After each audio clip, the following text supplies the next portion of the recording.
Welcome to Story Pump. I am Scott. And I'm Drew. And we are here today to talk about Predator, Killer of Killers. That's my dramatic reading. That is, in fact, a Predator movie. That is a Predator movie. And this one is a little different. It is an animated. Apparently, I heard they used the Unreal Engine to do the animation. I don't feel like that was necessary, but they did. So, well, you always got to do something different. And I think it looks like a really good video game not in a bad way. And isn't Unreal what they use to do like a lot of the stuff? The stuff like in The Mandalorian and everything that they do the backgrounds and the psych and not the No, psych, I think that's called something volume. else. I know what you're talking about, but that's where they use the screens. Where Yeah. They do in the whole volume background. I think that's actually what it's called. No, it is. I'm saying I think that they use Unreal or one of the video game images to generate the landscapes and all that kind of stuff. As soon as we start talking, here comes our feline engineer. Yep. Hi, ready kitty. to pause at any moment. Please don't. The cat's gonna attack me. That is not added audio. That is the cat. If I can get her to purr, I will. Well, anyway, so we're here to talk about Predator, Killer of Killers. Recently released on Hulu, beginning of June, and I'm not sure when this is going to air, but June of 2025. Yes. So that is an important distinction. Something that we felt that Drew said this. I feel the same way. They would have released this in the theaters. I think it probably would have done well. I mean, an animated Predator film might be considered a little niche, so maybe that's why. I actually didn't say that I thought it would do well. I have no idea. I said I would see it, and the reason I would see it is because I saw the first trailer, and I was like, "Oh, this looks really interesting." And also, it's Dan Trachtenberg who did Prey. Yes. Which I really liked. And also, remember, this was the secret project. There were going to be 2 Predator movies this year, and one of them is the one that's coming out in the theaters. Badlands. With Elle Fanning. And then the other one was this secret project, which turned out to be this animated, it's not really an anthology, but this animated feature that showed up on Hulu. Yes, it's it's deceptive anthology, I guess. I don't know how. Yeah, you think it's an anthology with a little hint at the end of each story that you're like, oh. So, if we were to talk, sort of start with the theme of this, I was trying to get my arms around like what this was really about, and I guess it's I don't know, sort of like the. I don't know if it's breaking the cycle of this is when I was sort of researching it and just to see what other people were saying. But they were saying like breaking the cycle of violence across generations and cultures. I don't know. I saw that. I didn't feel very satisfied with that. But I mean, we're humans. We exist to be violent. That's our thing. I know, but I think what they're trying to say is that within each one of these little vignettes, so we have, and maybe let's set it up. What it is for. Set it up. Yeah. So we start off the story. There are 3 what I will call like vignettes that take place during different eras of human history. We have a Viking era. We have a samurai era, and then we have a World War II era. And remember, this fulfills, I think, I mean, nothing I'd really thought about personally, but some long-held fan fantasies, which is like, what if Predator fought this? What if Predator hunted that? And so Predator versus Vikings, Predator versus Samurai, Predator versus, turns out, airplanes in World War II. I hear those are the premises of the movie, and I'm like, oh, I'll watch that. Yeah, and the thing about it is that's really interesting is that, and this is something that we can do a deeper dive in, but it could have been just a sort of a montage of predators throughout the different time periods of human history, fighting cool warriors, fight badass predators, and it ends up being a lot more than that. Which was my most excited, pleasant surprise of the whole thing. And so basically, I would say 3/4 of the movie are these 3 stories. There's the shield, the sword, and the bullet, which are the Viking, the samurai, and the World War II fighter pilot stories. However, the sort of the twist is at the end, or if you want to, I don't know if you want to call it a twist, but the shift in the storytelling mechanism is that these aren't freestanding stories. These stories kind of come together at the end to they are all interconnected, even though you would not think that, since they are a very distinct periods in our history. And of course, spread a bit apart in time and geography. Sure, So- certainly, yeah. So it's that was, I did wonder once we got to the end of the third story, we were like, okay, and where are we going here? And thankfully they don't waste any time, because they go right as we get to the end of the third, story, then they go right into, they let you know the direction that we're going into. Yeah, the little hints that they drop at the end of each episode, where you're like, that's the end of the story. Oh wait, there's something else here where the characters seem to find themselves. That all is what comes together for the last section, when all the characters that, as I said, are spread across time and space actually come together. And then each one of the main characters of these stories is sort of dealing with something. I guess you would say, I don't know if I want to say generational, but some type of family legacy issue. We have the Viking mother in the beginning, who is out for vengeance because the person that she is basically hunting down Destroyed her family. Yeah. When she was a child. Yes. Then we have the two samurai brothers that are fighting for, I guess, succession. It's not. That was what I got out of it. There's not a lot of whole dialogue in that one, which is actually great. I mean, you kind of get a good sense of the story. There's very little dialogue. I think there's probably like 5 lines of dialogue in the whole. Something like that. Yeah. And then you have the World War II pilot, who I felt like what I was getting from that was he was sort of trying to prove his worth, firstly to his father, and then I think he was also trying to prove his worth to sort of the squad of fighter pilots that he worked with, and that's sort of what I got out of those stories. So there is sort of like this legacy familial thing that's going on, and that's sort of the that gives us the foundation, and then we're going to introduce the predator fight within Right. that. Well, we see all of the characters not in the same structure in each episode, basically, but we see them as their younger version. So we get a sense of their history and what's driving them. And I also think in the third one, the fighter pilot, who's a Latino kid, who is a pilot, but also is basically a mechanic on an aircraft carrier. He's got his relationship with his father as part of the story, but he's also trying to win the respect of the commander of the fighter pilots that he's flying with. I think they're in F-6F Hellcats, which are automatically cool anyway. But the commander is Michael Biehn, and I think anybody who says I wouldn't mind having the respect of Michael Biehn is probably lying. So.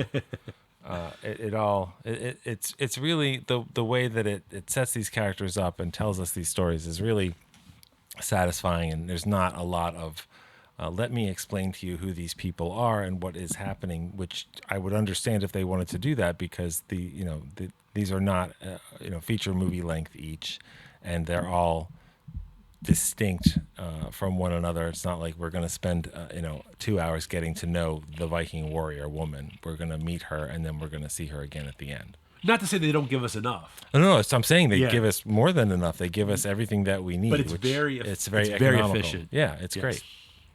And my cat is licking my neck right now, but she's a warrior. It's all right. And I do feel like, especially in the second story, the sword, I feel like that the scenery isn't just set decoration. The cat is really going to town on Drew's face here. It's like a loving sandpaper on my neck. It does feel, I mean, to me at least, it feels somewhat authentic, and so it's not just a cool bloody fight scene. The cat is All really right, going. you got to give me a break, kid. But I do feel like it's very authentic, and I do like the fact that when we're showing these different cultures, I think the idea of showing the specific different cultures in a way also shows us sort of how the universality of human struggles are. So it's like we have these very different cultures, but we all sort of are struggling with these same types of things. Which honestly, from what we know of the predators themselves across the movies and what it looks like, I could be wrong, but what it looks like in the trailer for the new one, that seems to be about a young predator trying to prove himself. And there's elements of that in all of the stories in this movie. People who grew up in the shadow of their parents, or other people who are the warriors and they want the opportunity to prove themselves. I will say there was one thing about the very first one that it's not even a criticism. I wasn't sure how I was supposed to read it. I wasn't sure who the main character was in the first section. I wasn't sure if it was the woman or her kid. And then when the kid, spoilers, meets his permanent fate, I was like, oh, I guess it's not him.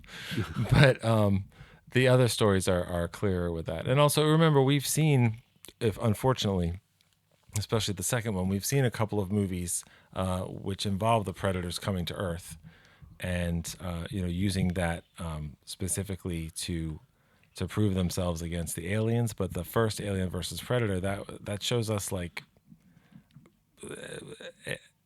the Aztecs and other like ancient civilizations. So this is something that's been going on for a long time, and it's interesting because in this one, they're taking the humans that they found to be worthy home and pitting them against each other. So I like that it's another Predator movie, but it does fresh things with it, and that's never mind just being animated. And I give it credit for doing that.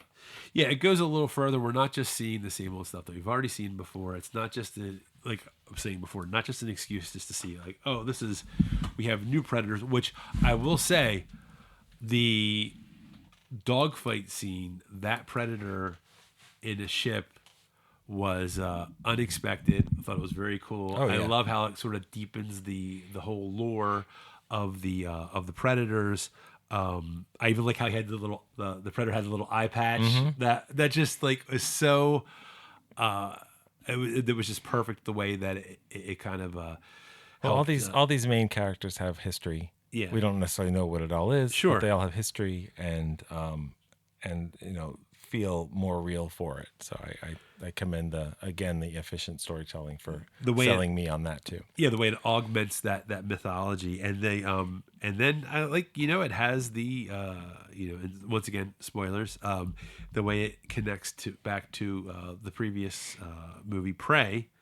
You can see that the predators have been doing this apparently for a while. They're collecting, I guess worthy warriors to as we see at the very end.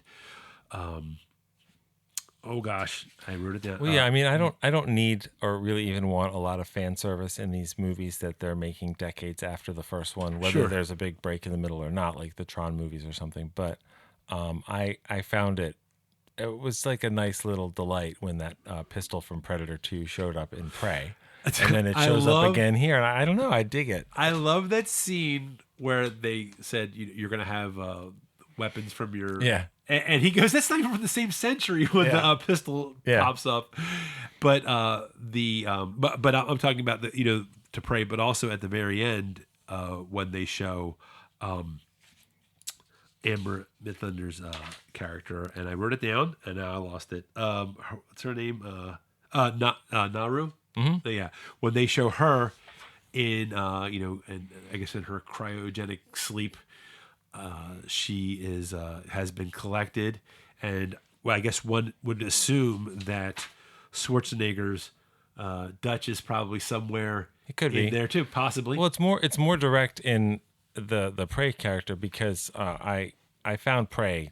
It's my favorite of all the Predator movies, and I quite like the series in general. But I found it very gratifying that if you watch the credits of Prey, it's animated and it shows at the end, and it shows the story in a really specific style of animation, which is really neat to watch.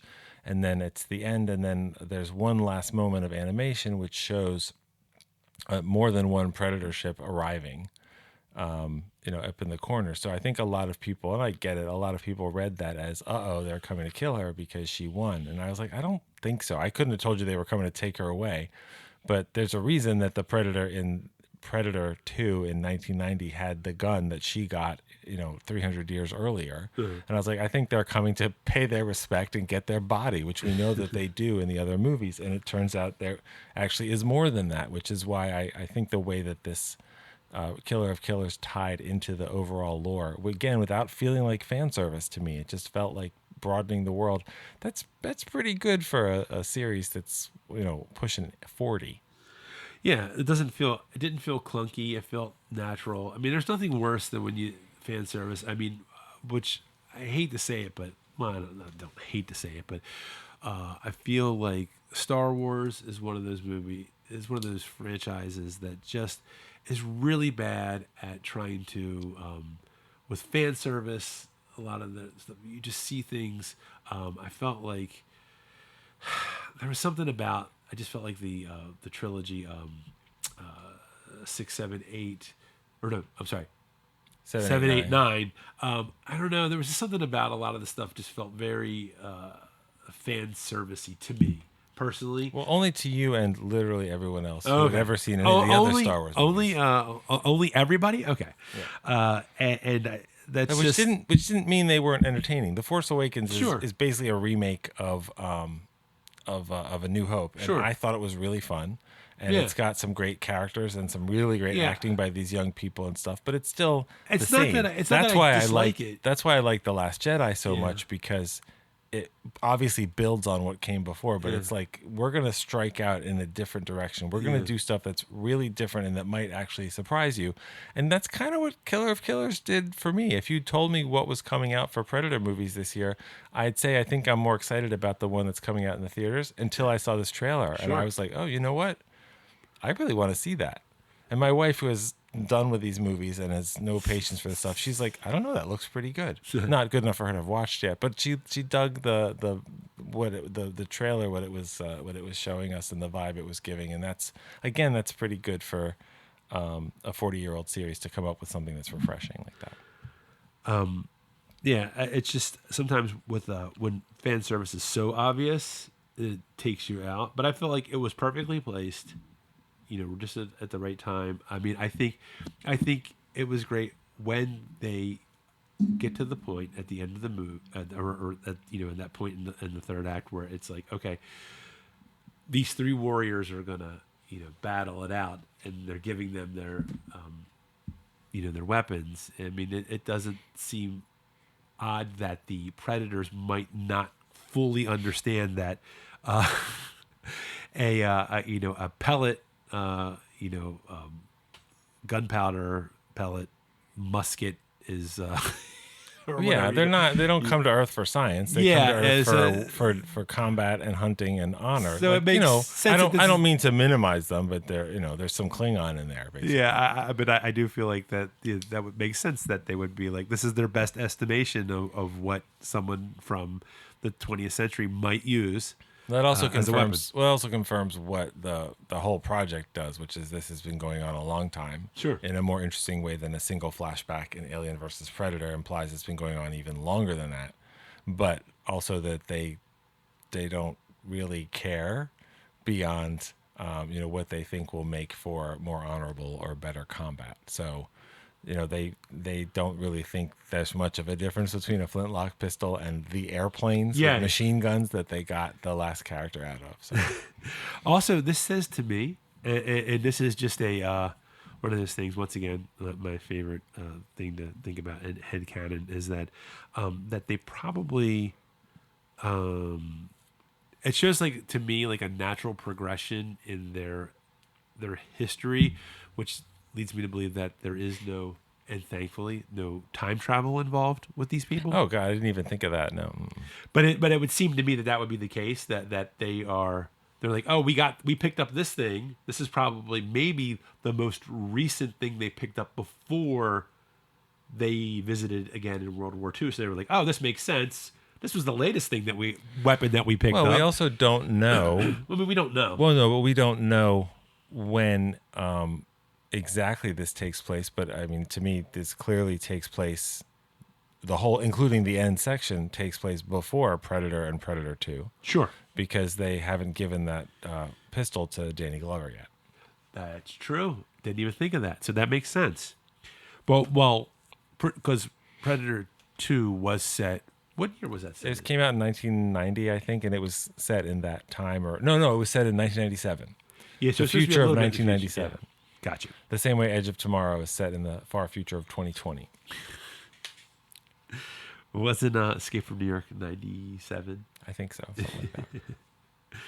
So, but I do think this, like some of the, what we're talking about here. I mean, to kind of get away from the discussion of fan service and that sort of I thing. thought you were saying you want to get away from the discussion. It's like, if you want to sit quietly, we can do that, but we don't have any ads to put in that no space, ads, so. not yet. Someday, one day.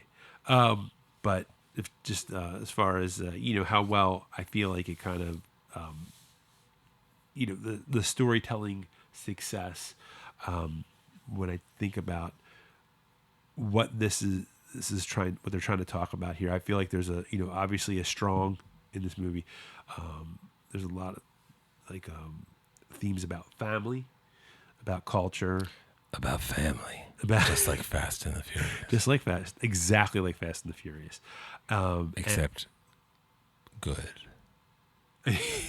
Sure. I'm not going to argue about that.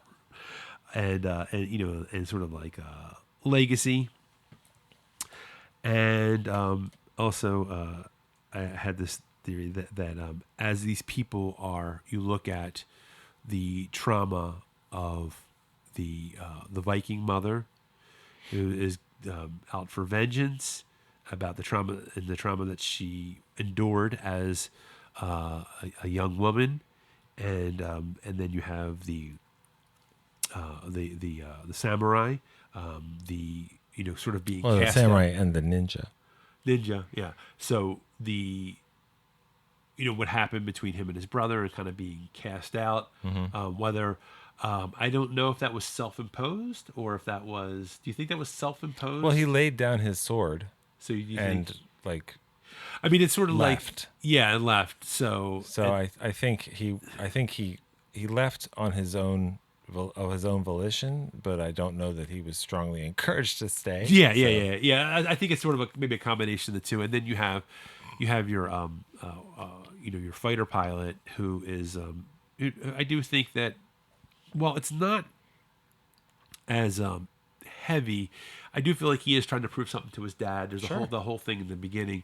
So, but I do feel like everybody's kind of working through some kind of mental. Well, his dad thing. also makes it very clear, like, you're gonna be on your own, Yeah, and you're gonna need to figure out how to handle it. That's right, and Lindbergh. that is what. That's right, Lindbergh. Yeah, and that's kind of through all three stories, except that the middle one, the ninja brother, really has to find his own way. Yeah, and so I was saying that it's almost like they're going through therapy. It's like it's therapy disguised as a monster movie with more blood. Well, that's literally basically every movie made these years, because we're just being more honest about that in society. I can agree with that. I don't have a problem with that, and I think this does that pretty effectively. Yeah.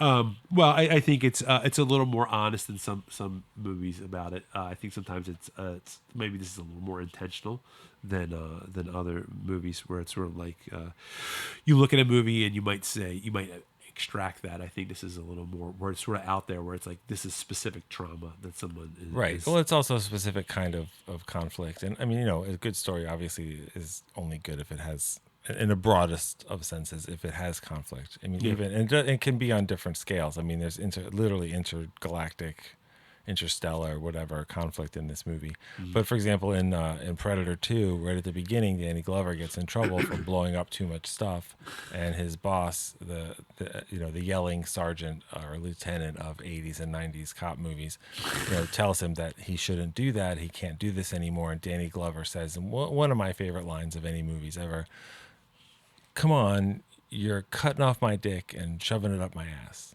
which is vivid, but also really does sound like it would get in the way of your usual, the way that you usually do things. And so he has to get past his conflict, trying to be a professional as well as fighting aliens.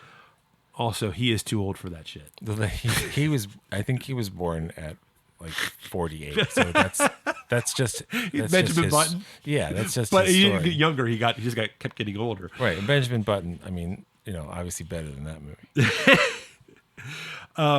So, if we look a little more at, if we kind of shift over to the writing and we look at the characters, one of the things that I liked is the fact that these could have been very bland archetypes.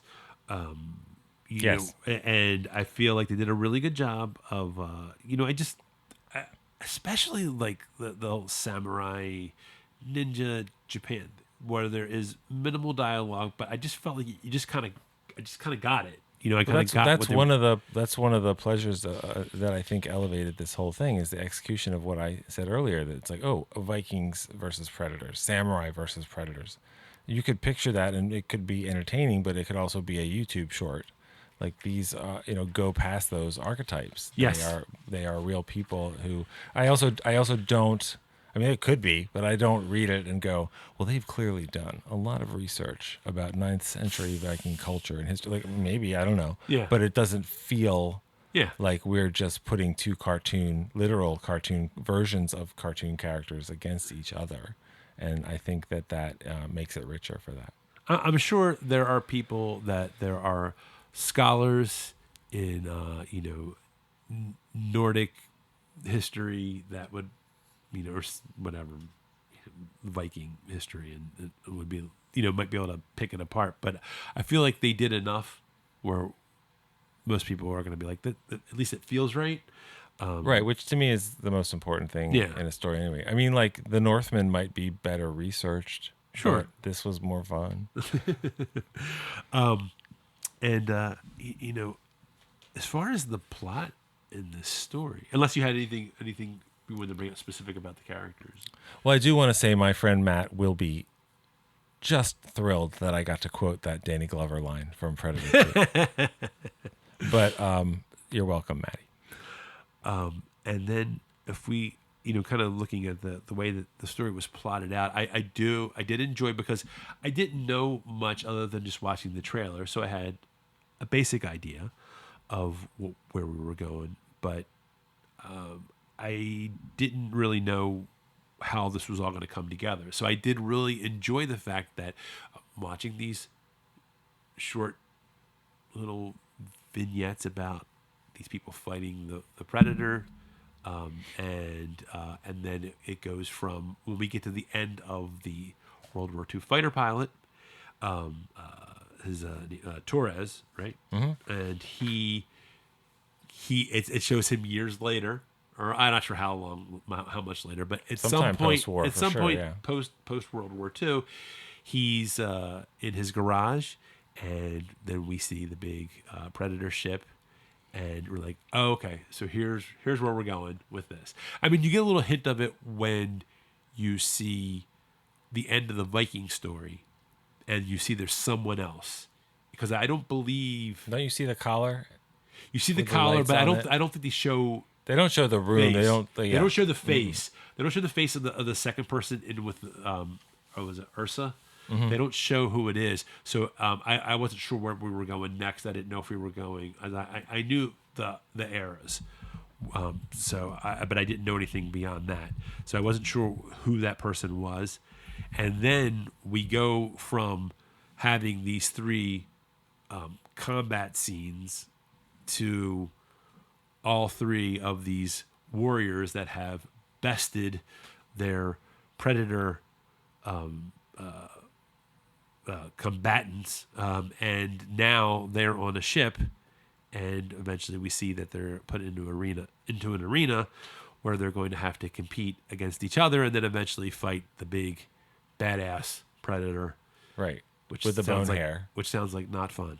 Well, I mean, keep in mind that this ship is basically just a giant refrigerator. There's no time travel or anything. They're Sure. grabbing a Viking from that era. They're grabbing a samurai from that, or ninja from that era, and they put them on ice. Yeah.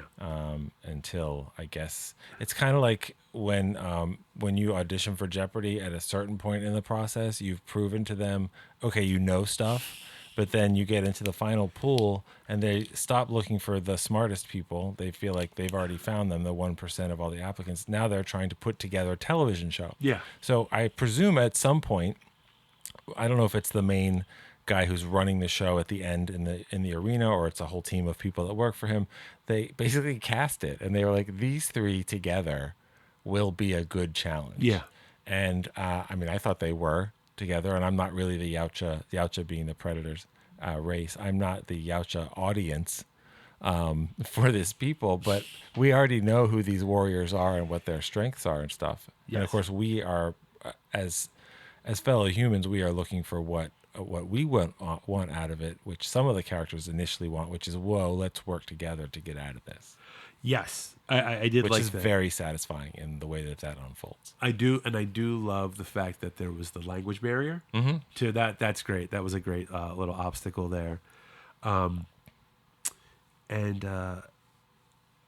when it comes to Dan Trachtenberg, I really think he really got it. You know, He does once get again, it. I kind of feel like I keep kind of harping on the fact that this was, they made a movie where they didn't go for the easy, let's have a bunch of cool fights, different cool predators, different cool like warriors throughout time. Which would have probably looked cool and been fun. They but probably there's would have got there's just decent- more to it than Yeah. that, which is really nice. But it's Good job, Dan. Yeah, good job, Dan. I'm sure he's been waiting for our approval, but he's been sitting by his computer waiting for this episode. But he, Honestly, I think he's probably working on post for the other Predator. Yeah, movie, probably. But, I mean, he would probably appreciate. but I think fan enjoying it. he gets the idea that with a Predator movie, we only care about the Predator in so much as what they're putting the protagonist through, and we've seen that through all of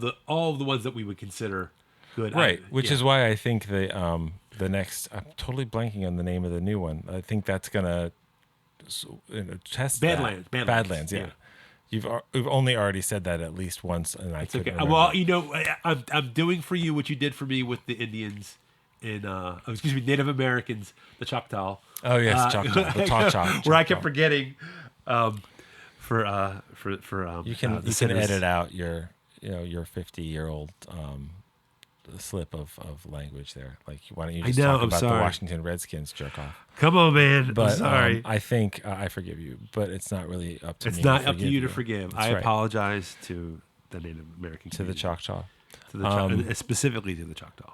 I think that the new one, which I just remembered is called Predator Badlands, will play with that because it looks like the protagonist is a predator, which we have not seen, and it looks like I don't know if it's a friend or foe or whatever. Elle Fanning is playing.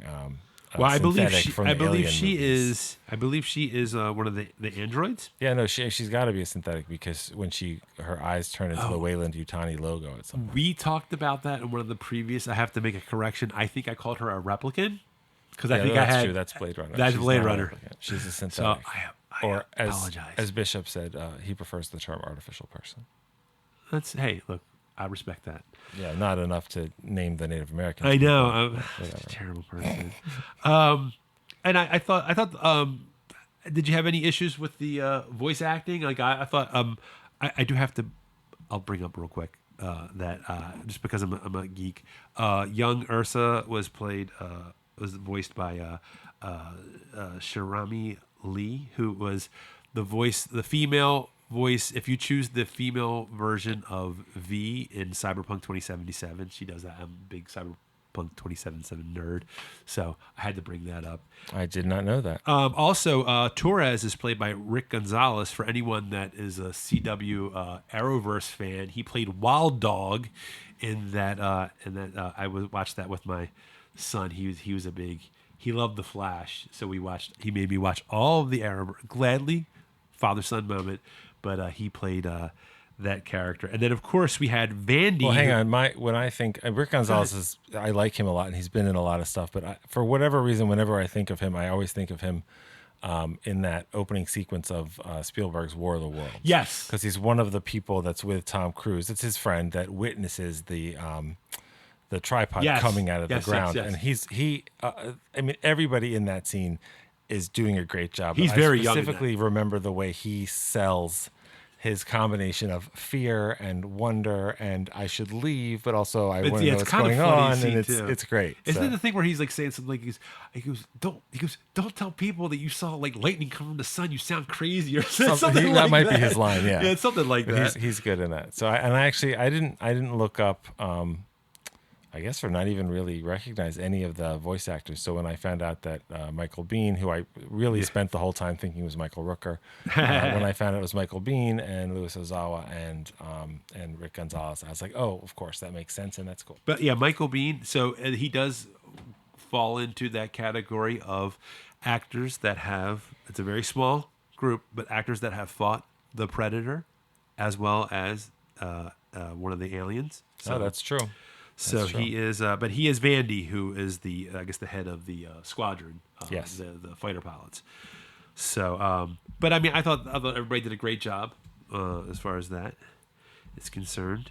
Did you have any other comments about the voice actors? I do not. Okay, so why don't we kind of start heading into the home stretch here? As far as like your final assessment about the movie in general. I mean, I loved, and I know I'm sure you did too. Loved the connection to Prey. Mm-hmm. The gun as well as which also gives the Predator 2, which I don't really. Predator 2 is like, I just remember that in pieces. I have trouble remembering the whole movie.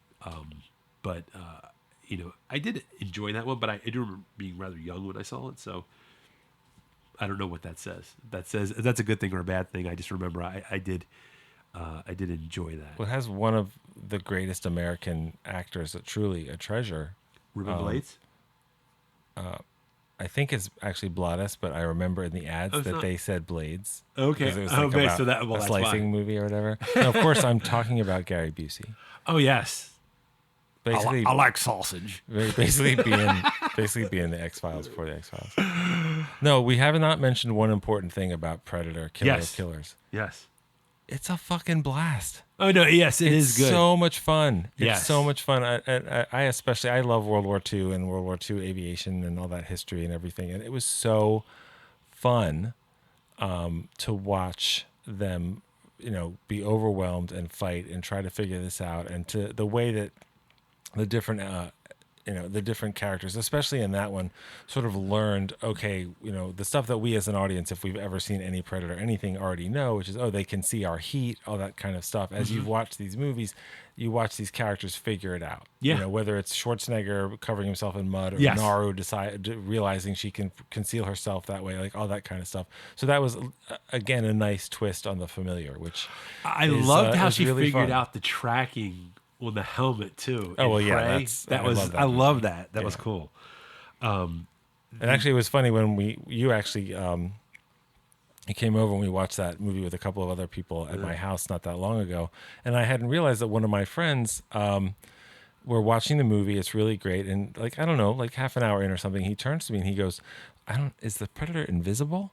And I said, "Wait a minute, have you never seen a Predator movie?" He goes, "Actually, that's right. No." That's right. He hadn't seen and I was like, "Oh, that's really cool. A way to discover this series of movies, which are definitely uneven in quality, but I think also a lot of fun." And so I got to like watch him learn those rules, which is kind of neat. What's cool about also, when you think about it, I don't feel like they've had to do much to tweak that invisibility effect, because I think the fact that it's not obviously I mean, of course, it needs to read on film, on the screen, but it does have to be. So it has to be obviously slightly imperfect, so you can, as an audience, can see it. But I feel like, to me, and I'd be curious to do a side by side. I don't feel like that they've tweaked it much. since You mean '87. like the way the that actual it looks animation, to yeah. people? Yeah, that I couldn't say, but the effect and the way that if you were one of the people in any of these movies and you saw it, you wouldn't really understand what you were looking at, Sure. which is what that's right out of the first one. The woman that they capture, Yes. it's like the tree came alive, Yes. that sort of thing. And of course, Prey also has that great scene where she really first sees the predator and understands what might be going on, when he kills the bear and holds Yeah. it over his head, and then all the blood outlines his Yes. otherwise invisible body. And that is again a 40-year-old idea that continues to be really fun to watch. Definitely. This movie was just, I didn't expect it to be as fun. I had a really good time with it. I actually watched it with my son Brady. He's 17, and he was actually really interested in it. And he's one of those that he's constantly like, if he sees a movie and I said, "Hey, do you want to watch this movie?" He's checking Rotten Tomato. Like, God forbid it doesn't have like a good Rotten Tomato score. He's like, "Oh, it has a pretty good Rotten Tomato score." He's, "I'll watch it with you." I'm like, "Gee, thanks." That's very generous of him. I know. Thank you so much. And but we sat down and watched. He's like, "Oh," he really enjoyed it as well. So it's the old guy like me and the young audience. So it was a good cross section. He's 17. And I'm we won't disclose. I had to sign an NDA saying I wouldn't disclose my age. I would call you grandpa, but honestly, I don't want to hurry you. I am not a grandpa. Well, I watched it with one of my dogs. Her name is Hazy, and she fell asleep, but I don't blame her because she likes to watch dogs doing agility competitions, and this was definitely not that. No, it's not that. Although I do love the dog in Prey. But that was not this movie. Duh.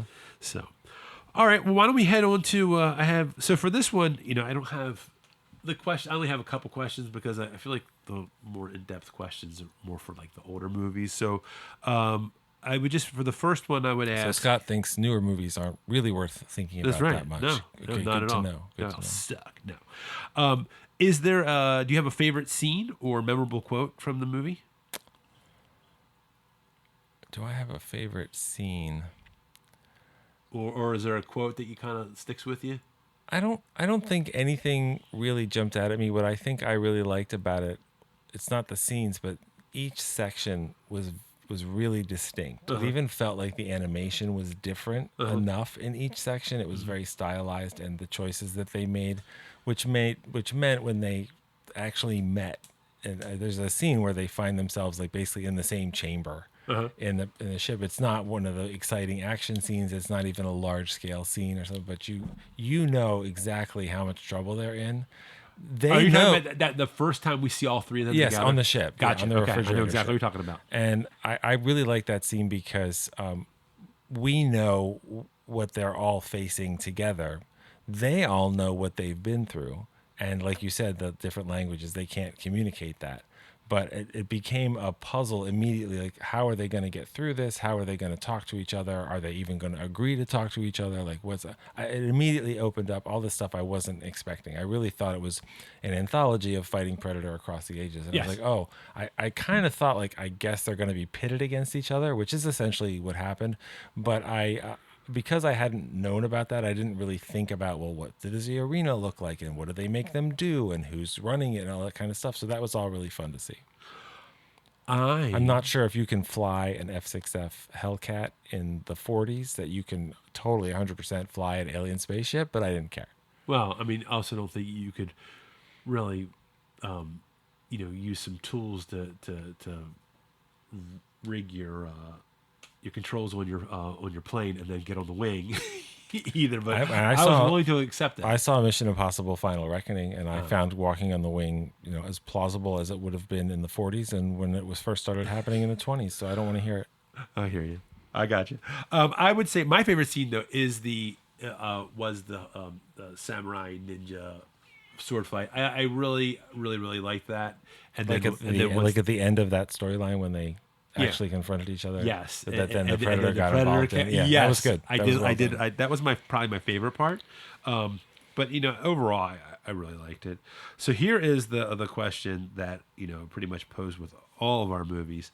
Any movies that you would suggest for a double or triple feature pairing? I thought the question you were going to ask is, so at the end, is it is it Kurt Russell or Keith David that is the thing, which I don't think is that interesting. I hear you. So what movie? I'm going to be really boring Go ahead, and it's say fine. it's Prey. Okay. I loved Prey. It's my favorite of the Predator movies, and I'm not shocked because it's the same creative team and everything. I did not expect the little tease at the end that was her. I wasn't surprised that they were going to tease something. I mean, that's literally how, as I said earlier, how Prey ended. It turns out, I don't know that they knew at the time, of course, but they were teasing a further connection into the Sure. world, which then they paid off in this movie. And it's nice when you see that sort of thing. I think Prey is really a really satisfying movie, and I'm glad that that's live action. I was a little concerned I'd watch this and go, I wish it was live action. Yeah. If they wanted to remake it in live action, like The Lion King and Yeah. everything else they do these days, I would probably see it. But it had so much personality by itself that is what I would put it with. And I almost feel like I'm wimping out a little bit, but I really think it's and to watch in the order of Prey and then Killer of Killers, I think is just a really satisfying double feature of an evening. Is there is Dan Trachtenberg? Is he also directing Badlands? Yes, Okay. So I would find he's the Predator guy. I now. would find it hard to believe that there's not going to be some kind of connection. Oh, with doing I'm both sure. of those, yeah. Then I think this new one, Predator Badlands, as I remember that it's called, I think it's going to have at least one Predator in it. So that's already a huge connection. But I don't know. I haven't There we seen go. It yet. I haven't seen it Thank yet. you for that brilliant commentary. You're welcome. I just want to give you the insights. Is there any movie that you can think of, and if you can't, I'm not going to press you on this one, but is there any non-franchise related movie that you could think off the top of your head? Don't Well, look at I have to. I'm not looking. I can read your handwriting. Unlike Damn you. I did not see what you wrote. Okay. I have to say, in general, I can't think of a lot of. I mean, I know movies we with did talk about gladiator type fighting that I really care for, Yeah. like the movie Gladiator or Gladiator 2, which is Okay. I don't like Gladiator. Gladiator 2 is much Ugh, worse. Gladiator And of 2 course, is the so worst bad. Gladiator thing I can think of off the top of my head is obviously Attack of the Clones. Caligula. No, Caligula's more fun, but I think I Killer think of Killers and Caligula double feature. yeah, I don't know if you ever watched that HBO show Rome that was on. I did not, That was but I'm familiar with it. Very entertaining show, and it actually has a gladiator scene that's not only like a really well done like action scene and stuff. It really ties together the characters and who they're fighting for. Were there sharks and boats? No, in the there Colosseum? were not. Again, that was But from, that was completely not ridiculous yeah, at that all. was from Gladiator 2, which I don't know if I've mentioned. Not good. And also, people are freaking out about the monkey scene and the CGI and the monkey fight scene. I'm like, I think that looks as crappy as the rest of it. I feel like Ridley Scott is I just mean, kind of other bored than the of fact that taking his also time. that's just another preposterous like. Now, if the monkeys had been fighting sharks, Now there, okay, yeah, with machine guns. with machine guns, It would yeah. be awesome. And also, I mean, Idiocracy is another excellent gladiator scene. But no, there isn't a single movie outside. And I don't know why, because I think about this, but I love the idea of a double feature and pairing movies Sure. that are themed and stuff like that. And I can't imagine that as we talk about movies, we'll have too many times where I go, just watch the one before it. But it really fits together. And I think that's the part of that is a tribute to Trachtenberg having Sure. a distinct voice too. I mean, so one of the things that one of the movies that I thought of was Aliens, which isn't necessarily a greatly inspired choice, but Aliens as I wonder just if you could do a movie with aliens and Predator together. That'd be interesting. I've heard. Don't let Paul W.S. Anderson No, do it, but it no, could be interesting. No. Also, another one. Remember the Vin Diesel movie Pitch Black? I love that movie. That would be an interesting double feature. I love that trilogy. Was there more? Was there two. more? The Chronicles of Riddick? Well, no, I know Unbelievable. I know there was a second And one. then they basically did like a almost self-funded movie Riddick with Oh. Katie Sackhoff from Battlestar Galactica, really? and it's a lot of fun. Basically, if you've seen Pitch Black, you've pretty much seen Riddick, but you will still enjoy it if you like and Pitch then Black. then I did, and this is funny because this is actually going to be our next episode. I actually suggested Edge of Tomorrow because of the whole, fighting aliens kind of. I haven't theme. seen it. You better get on it because that's our next episode. Anyway, so get us that there. is it for this episode of Story Punk, and we'll be back again soon.